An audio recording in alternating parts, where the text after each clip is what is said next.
Muy buenos días, hermanos, hermanas. Que Dios nos continúe ayudando para que nos dé más hambre y sed de la palabra, para que todos los días vengamos a escucharla y aprenderla. Ya hoy es viernes 25 de agosto. Nosotros terminamos el libro de Nehemías. Entonces vamos a hacer el resumen de este libro. Nos dice que Nehemías es el último de los libros históricos del Antiguo Testamento. Registra la historia del tercer regreso, es el tercero, a Jerusalén después del cautiverio y relata cómo fueron reconstruidos los muros y cómo se renovó la fe del pueblo. El autor de este libro es Nehemías. El marco histórico en que se desarrolló, vamos a hablarlo. Zorobabel guió el primer regreso a Jerusalén. Esdras guió el segundo regreso.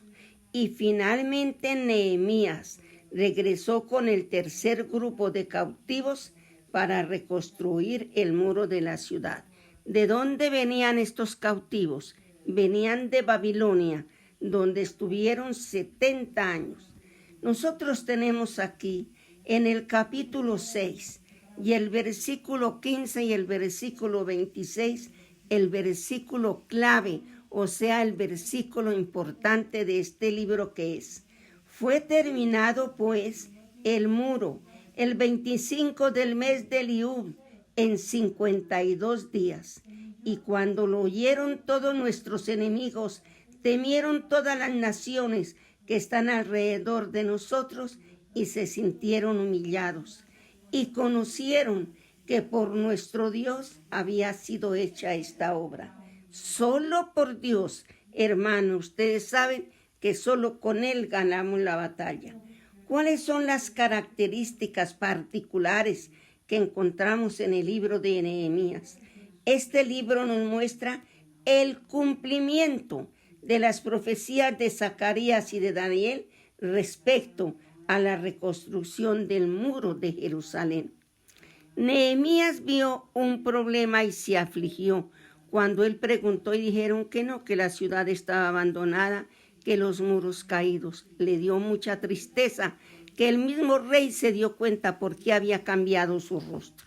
Y entonces dice, en vez de quejarse y revolcarse en la autocompasión y en el sufrimiento, actuó.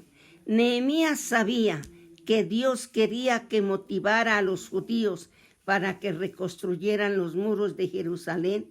Por lo tanto, dejó una posición de responsabilidad en el gobierno persa para hacer lo que Dios quería. Él era el copero del rey. Nehemías sabía que Dios utilizaría sus talentos para conseguir que se realizara el trabajo. Desde el momento que llegó a Jerusalén, todos supieron quién era el jefe. Organizó, administró, supervisó, alentó, se enfrentó a la oposición, confrontó la injusticia y se mantuvo así hasta que construyeron los muros. Nehemías era un hombre de acción. Eso debemos ser nosotros, hermanos. Manos a la obra. Tenemos que actuar. Al comienzo de la historia, Nehemías estaba hablando con compañeros judíos. Estos le informaban que los muros y las puertas de Jerusalén estaban deterioradas. Eran noticias preocupantes y la reconstrucción de aquellos muros se convirtió en la carga de Nehemías. En el momento adecuado, Nehemías pidió al rey Artajerjes permiso para ir a Jerusalén y reconstruir esos muros caídos. Y el rey aceptó y lo ayudó.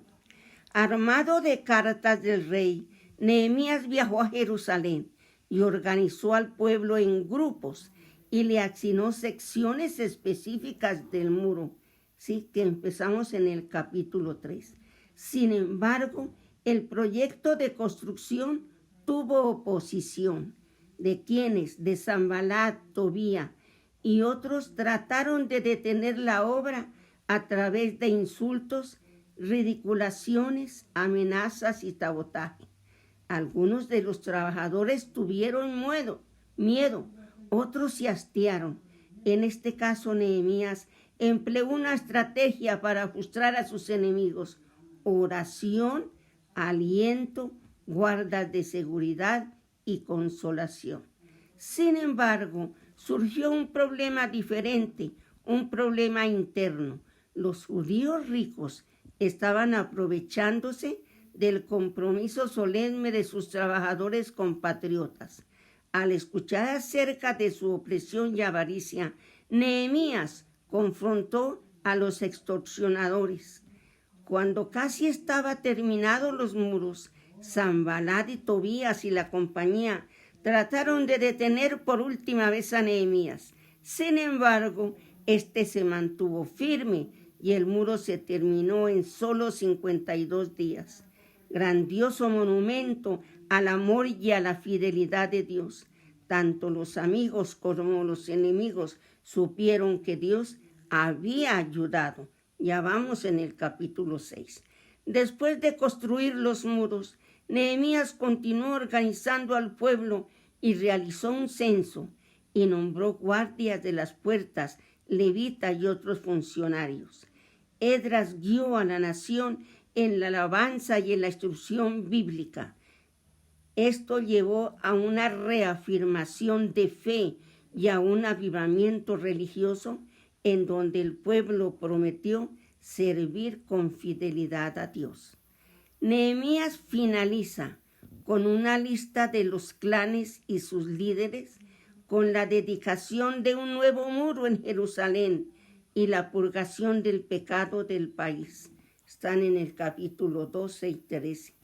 Cuando lea este libro, que ya lo leímos, ¿sí?, vemos nosotros a un hombre, a Nehemías, un hombre de acción. El bosquejo está en dos partes. La parte A dice reconstrucción del muro. Está del capítulo 1 al capítulo 7. Y B, reforma del pueblo, del capítulo 8 al capítulo 3. Entonces veamos la parte A, la reconstrucción del muro, del capítulo 1 al capítulo 7. A pesar de que los desertores que regresaron habían estado en Jerusalén muchos años, los muros de la ciudad permanecieron destruidos, dejando al pueblo sin defensa y vulnerable. Al oír las noticias, Nehemías busca el permiso del rey persa para ir a Jerusalén. Al llegar a Jerusalén, moviliza al pueblo para comenzar a reconstruir el muro. A pesar de la oposición tanto exterior como interior, Nehemías persevera hasta que el proyecto se termina y la ciudad se restablece. De manera similar, se pueden realizar tareas imposibles cuando Dios ayuda a los que lo honran y cuando sus esfuerzos están unidos. No hay una tarea que nos quede grande, hermanos, cuando nosotros contamos con la ayuda de Dios. La parte B nos habla de la reforma del pueblo, del capítulo 8 al capítulo 13.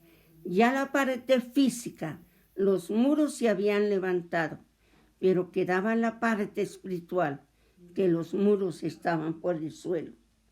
Cuando Nehemías llegó a Jerusalén, encontró algo más que muros caídos, vidas destruidas.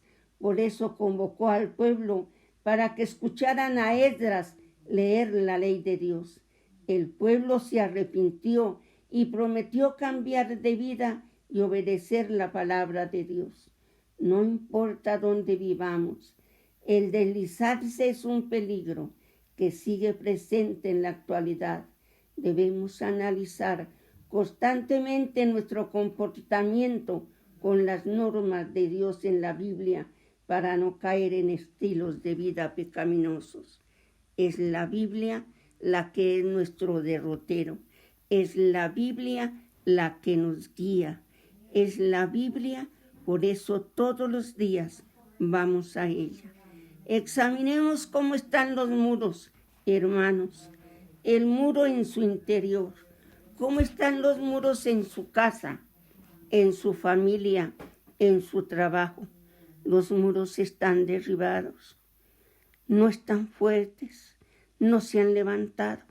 Digámosle, Señor, gracias, Señor, por vernos aquí a un hombre valiente, Padre lindo, que deja su pueblo y viene a levantar los muros físicos de Jerusalén, pero también ve que los muros espirituales están derribados, que la gente se había unido a los vecinos que estaban prohibidos, pero ellos lloran y se arrepienten, y las mujeres se van y escuchan la ley de Dios, escuchan la palabra de Dios y se arrepienten, y nuevamente quedan los muros físicos levantados y los muros espirituales también. Padre lindo, Señor, mira nuestro interior, ayúdanos, Padre lindo, a poner mano firme en nuestros muros para cada día levantarnos. Padre Santo, Señor, cada día ser mejores hijos tuyos. Queremos obedecerte siempre. Amén y amén.